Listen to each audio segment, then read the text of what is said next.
Bonjour à toutes et à tous et soyez les bienvenus dans une chronique historique. Aujourd'hui on s'attaque à un tout autre mais aussi bon groupe de métal qui est Sabaton. Et surtout leur meilleur album à mes yeux, Carlorus Rex. Mais avant toute chose, c'est quoi Sabaton? Et oui, je prononce Sabaton, qu'est-ce que tu vas faire? C'est un groupe de power metal suédois. Le power metal, c'est une sous-branche du métal dont les thèmes abordés sont la guerre, le combat, les chevaliers et l'heroic fantasy. En bref, tout ce qui est nerveux, rapide et badass. D'ailleurs, un album de power metal dépasse rarement les 1 heure, voire même les 40 minutes, avec des paroles tout aussi stylées telles que Steel, battle, die, blood, fight, power, glory, hail, et surtout metal. un vocabulaire très hétérogène, simplement. Je suis pas particulièrement fan de power metal, mais j'adore Sabaton. Pourquoi? Eh bien car ce groupe ancre une grande partie de sa discographie sur les guerres mondiales, l'histoire avec un grand H, et aussi l'usure des combats et les massacres, accompagné de la voix du célébrissime Joachim Broden. Oh! Saviez-vous qu'en 2013, Sabaton a été banni d'un festival en Russie parce qu'un politicien véreux a tenté de convaincre le gouvernement russe que le groupe était partisan d'une idéologie pas très friendly? Non, ce n'est pas une blague. Ah là là, les politiciens, le lobbying, El Famoso, tout est politique. Mais regardez cet homme, regardez ce pauvre Joachim, osez dire qu'il est méchant. Regardez-le comme il est beau et charismatique. Qui possède à la fois une jolie voix claire et une superbe voix grave, ce dernier parvient à vous faire entrer dans l'univers de Sabaton avec la grâce d'un Panzer d'élite. Et c'est même pas une vanne! Si l'on connaît aujourd'hui Sabaton, c'est grâce à leurs chansons sur les 2 guerres mondiales. Je ne compte même plus les AMV faits sur YouTube. Personnellement, c'est comme ça que je les ai connus.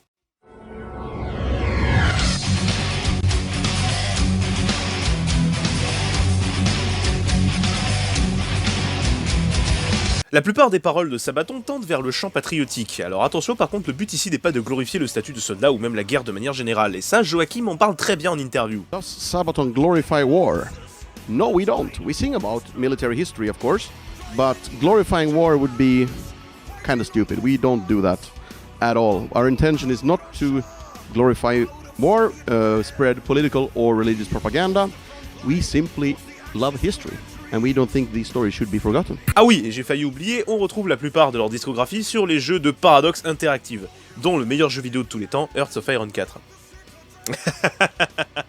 Ouais, même moi je crois pas en mes propres mensonges. Mais s'arrêter à leurs chansons sur les 2 guerres mondiales, ce serait totalement négliger un de leurs meilleurs albums, Carlorus Rex. Putain, enfin on en parle. Carlorus Rex est un album à part dans la discographie de Sabaton. Déjà parce qu'il est composé à la fois en anglais et en suédois, et pour avoir écouté les 2 versions, elles se valent autant l'une que l'autre, même si j'ai une petite préférence pour la version suédoise, notamment pour la toute dernière chanson, on en parlera à la fin de la vidéo. Mais aussi car l'enregistrement fut assez difficile, avec un changement de line-up, ce qui contribua au départ de presque tous les membres du groupe, sauf le bassiste et le chanteur. Mais aussi car il s'agit d'un album basé sur l'histoire de leur pays natal, la Suède. Parce que oui, si pour toi l'histoire de la Suède se limite à Greta Thunberg ou Zlatan Ibrahimovic, vous serez très étonné à l'écoute de cet album. Du sacre du roi Gustave II à la mort de Charles XII, entre le XVIIe et le XVIIIe siècle, l'album nous raconte comment ce pays très en retard sur le monde des grandes découvertes est parvenu à se hisser au rang de superpuissance jusqu'à défier la Russie. Au passage, ce n'est pas le seul album dans ce style qu'ils ont réalisé, on peut noter aussi The Great War sur la Première Guerre mondiale.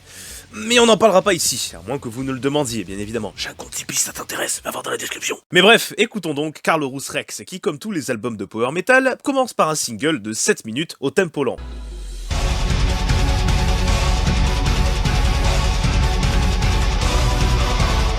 Le Lion du Nord, surnom ô combien stylé que l'on attribuait à Gustave II, un des plus grands Suédois de l'histoire. Non, par contre, tu as changé cette image.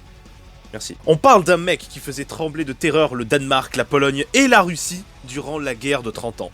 La guerre de 30 ans, c'est un énième conflit entre catholiques et protestants qui a complètement dégénéré en une guerre européenne qui fit environ entre 5 et 7 millions de morts, de 1618 à 1648. L'album fera d'ailleurs un focus sur certaines batailles de cette guerre, comme 1648 par exemple. Et dans le camp des protestants, nous trouvions notre bon vieux Gustave, qui était réputé pour se rendre sur les champs de bataille sans armure ni protection. Alors attention, c'est un mythe, le vrai se baladait au moins avec une armure. On enchaîne ensuite avec l'excellente Gott mit uns, qui est un véritable chant patriotique, et qui est une excellente chanson pour faire découvrir le groupe à des fans de musique, car le rythme et le riff rentrent très très vite dans la tête.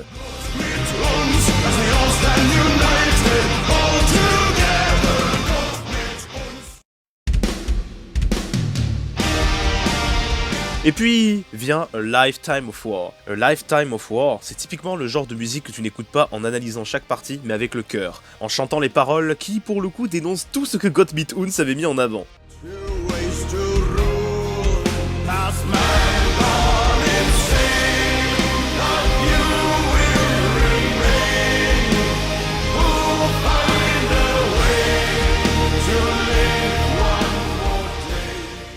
Mais cependant, en 1632, à la bataille de Lutzen, alors qu'il menait une charge à la cavalerie sur les ligues catholiques, Gustave II est littéralement fusillé par des mousquetaires du Saint-Empire romain germanique. Ce n'est que lorsque l'on retrouve son fidèle destrier sortant de la fumée des lignes ennemies que les Suédois comprirent que leur roi Gustave II, le lion du Nord, n'était plus. Et c'est Karl Urans Prayer qui nous montre que malgré la mort de leur roi, les Suédois sont toujours de grands combattants. Et on a aussi un très bon riff qui serait parfait pour un opening d'animé.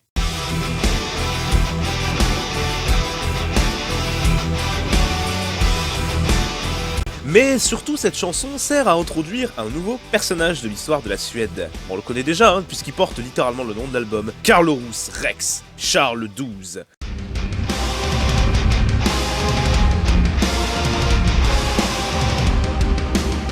Ce qu'il y a de très rigolo avec lui, c'est que son règne est aussi court que celui de Gustave II, à savoir 21 ans pile poil, mais surtout car ils ont réussi tous les deux à faire trembler de terreur l'Europe, en menant des offensives en Russie, racontées dans Killing Ground.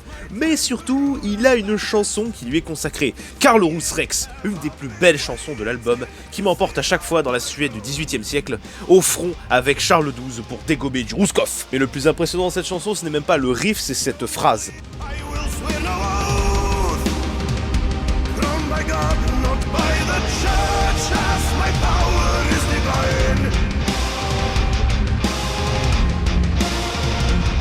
Ce putain de texte qui fait passer Charles XII de simple soldat à véritable Bonaparte, défiant l'ordre et prêt à tout détruire sur son passage. Mais vous le savez, toutes les bonnes choses ont une fin.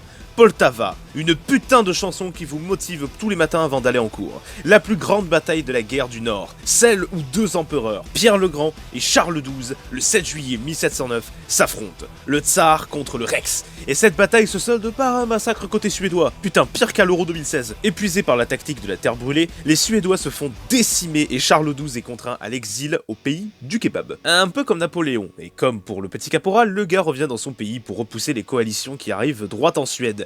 Puis il est blessé mortellement au fort de Fredriksen. C'est ce que nous raconte l'excellente Long Live the King, une chanson un peu plus calme mais tout aussi cool.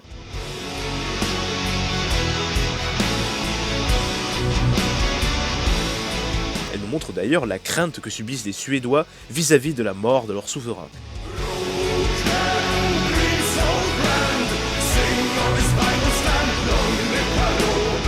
Et enfin, s'achève la période des guerres du Nord, se concluant sur le déclin de l'Empire suédois et l'avènement d'un nouvel empire et d'une nouvelle superpuissance, la Russie. Quant à l'album, il s'achève sur une cover très sympathique, mais surtout, il se conclut sur l'incroyable musique presque industrielle, je dirais, Ruina Imperi.